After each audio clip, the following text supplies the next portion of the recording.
안녕하십니까, 노선호입니다. 5월 29일 월요일입니다. 5월 30 화요일부터 6월 2일 금요일까지 한 주일 동안의 투자 전략 세어보는 시간을 갖도록 하겠습니다.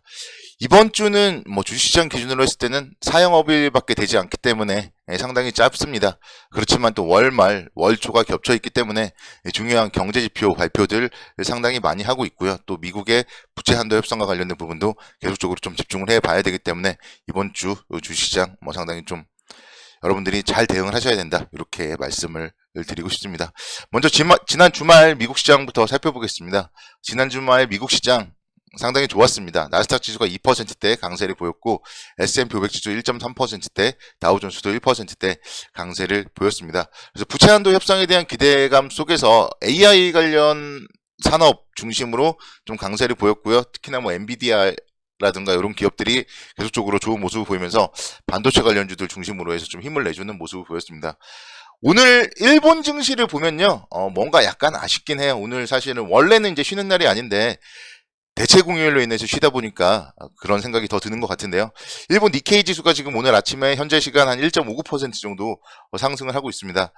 2%대 정도까지 상승을 했다가 상승폭을 줄이고 있긴 하지만 아마도 오늘 국내 주시장이 개장을 했다면 좀 비슷한 움직임으로 이어지지 않았을까, 좀 그런 생각을 해보면요, 아마도 오늘 만약에 2558포인트 정도에서 한 1.5에서 2% 정도 상승을 했다면은 충분히 2600포인트 근접을 하거나 또는 잠깐 돌파를 하거나 그런 모습들이 나왔을 수도 있을 것 같은데 약간 좀 아쉽다, 이렇게 설명을 드릴 수가 있겠습니다. 오늘 저녁엔요, 미국 시장도 휴장입니다. 그래서 관련된 부분들, 미국과 관련된 변수는 오늘 추가적으로 없기 때문에 어쨌든 내일의 우리 시장에 대해서는 충분히 기대감은 여전히 남아있다, 이렇게 설명을 드릴 수가 있겠고, 메모리얼 데이로 인해서 일단 미국 시장도 휴장을 하기 때문에 이번 주에 거래일은 사거래일에 불과하다, 이렇게 설명을 드릴 수가 있겠습니다.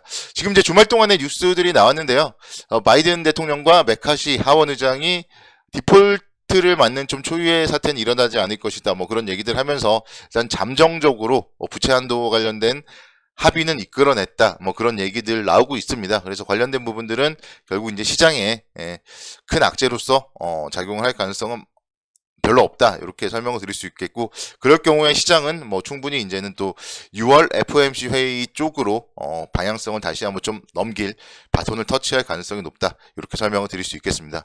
6월 FOMC 회의는 이제 6월 13일과 14일에 예정이 되어 있고요. 그 전에 이제 5월 고용보고서라던가 또 13일에 나오는 5월 소비자 물가지수 CPI의 움직임에 대해서 좀 주목을 해 보셔야 될 것 같고요.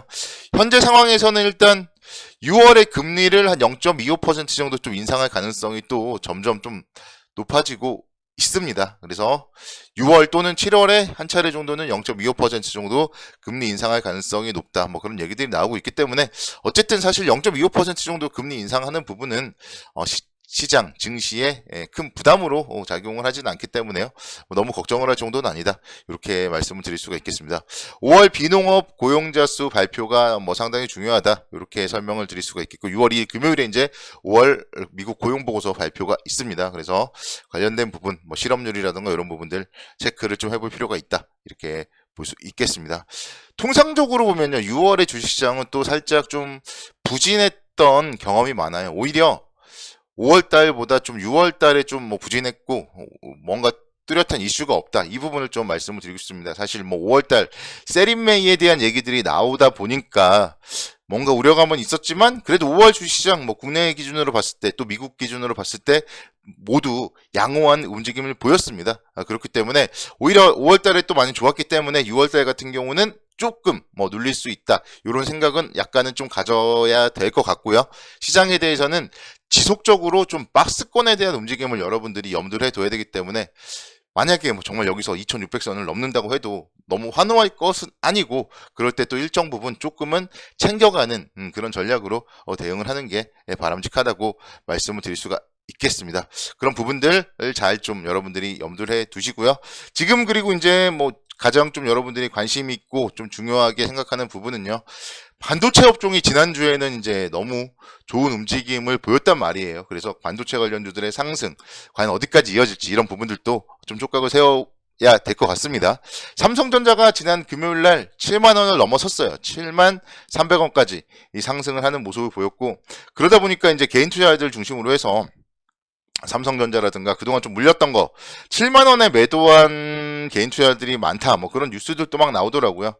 반면에 외국인 투자자들은 오히려 쓸어 담고 있죠. 그렇기 때문에 뭐 관련된 부분들에 대해서 계속적으로 좀 체크를 해보고, 지금 현재 상황에서 사실 개인 투자자들이 물렸다가 본전에서 매도를 할 때는 더 가는 경우가 많습니다. 그렇기 때문에 뭐 중장기적으로 봤을 때 그런 뭐 수급적인 요인, 심리적인 요인들을 감안을 해봤을 때 삼성전자 그리고 SK하이닉스 같은 경우 단기적으로 정말 많이 올랐어요. 제가 뭐 85,000원, 9만원 사이에서 좀 여러 차례 좀 말씀을 드렸었는데 거의 뭐 10만 9천원대까지 올라가는데 시간이 얼마 걸리지 않았습니다. 그래서 다만 여기서 이제 추격 매수할 자리는 아니라는 게 이격도나 이런 걸로 봤을 때 충분히 알 수 있을 것이고요. 그렇지만 뭐 매도할 자리도 아니다. 저는 그렇게 생각이 듭니다. 그래서 반도체 관련주에 대해서는 지난주에 어쨌든 엄청난 상승 랠리를 펼쳤기 때문에 만약에 하루 이틀 더 상승을 할 수 있겠지만 거기서부터는 또 충분히 쉬어갈 수 있는 자리다. 이걸 여러분들은 잘 생각을 하셔야 되고, 그래서 좀 추격 매수는 자제하는 게 좋다. 이렇게 말씀을 드릴 수가 있겠습니다. 그래서 반도체 관련주들에 대해서 중장기적으로 봤을 때는 충분히 긍정적이에요. SK하이닉스 같은 경우도 분명히 한 11만 5천원 지난 작년 5월 달의 고점 그리고 12만원 요 정도까지 상승 여력은 있겠지만 추격 매수보다는 조정 시에 이런 좀 5일선 자리 뭐 10만원대 초반권 뭐 요 정도에서 매수 관점으로 접근을 하는 게 바람직하다고 설명을 드릴 수가 있겠고, 삼성전자도 마찬가지겠죠. 삼성전자도 대략적으로 한 6만 7천원 뭐 요 정도에서 이제 기다려야 돼요. 여기 갭 상승이 나왔잖아요. 갭 상승이 나왔던 자리 요 정도 자리까지는 한번 올 거라고 생각이 되고, 그래서 요 정도에서는 매수 관점으로 접근이 바람직하다. 지금은 아직까지는 뭐 매도 관점으로 접근은 바람직하지 않다고 볼 수 있겠습니다. 특히나 뭐 저점에서 사신 분들이 수익 실현하는 거는 뭐 얼마든지 말리지 않겠지만 정말 그동안 오래 기다리셨던 분들은 본전에서 파는 건 아니라고 저는 좀 말씀을 드리고 싶고, 반도체 관련주에 대해서는 뭐 중장기적으로 계속적으로 긍정적 관점으로 접근을 하자, 이렇게 설명을 드리도록 하겠습니다. 그래서 반도체 관련주들이 일단은 좀 쉬어갈 수 있는 자리이기 때문에 이번 주 주식시장 뭐 조금 쉬어갈 수 있는 자리라고 설명을 드리도록 하겠고요. 또 6월 1일 날 5월 이제 수출입 발표가 있습니다. 근데 5월 1일부터 20일까지 수출입이 이미 발표가 되었죠. 그래서 5월 1일부터 20일까지 수출액이 전년 대비 한 16% 정도 감소를 했었기 때문에 5월 뭐 수출입 지표 이런 부분들도 긍정적으로 좀 나오기는 어렵다. 이렇게 본다면은 역시 지수를 강하게 상승할 그런 요인들은 별로 없다. 이렇게도 말씀을 드릴 수가 있기 때문에요. 그런 부분들을 감안을 해보면은 시장에 대해서 좀 이런 얘기들을 좀 드리기가 좀 뭐 정말 죄송스럽기도 한데, 그리고 이제 사실 정말 매일매일 더 간다고 저는 말씀을 드리고 싶은데, 냉정하게 이제 생각을 해보면은 2600선 이상을 좀 강하게 뛰어넘기는 어려운 한 주다. 이런 부분들을 여러분들께 좀 포인트를 말씀을 드리고 싶습니다. 종목들 앞서서 이제 반도체 관련주들 조금 말씀을 드렸고요. 이번 주에도 빼놓지 않고 또 기아 또 말씀을 드리도록 하겠습니다.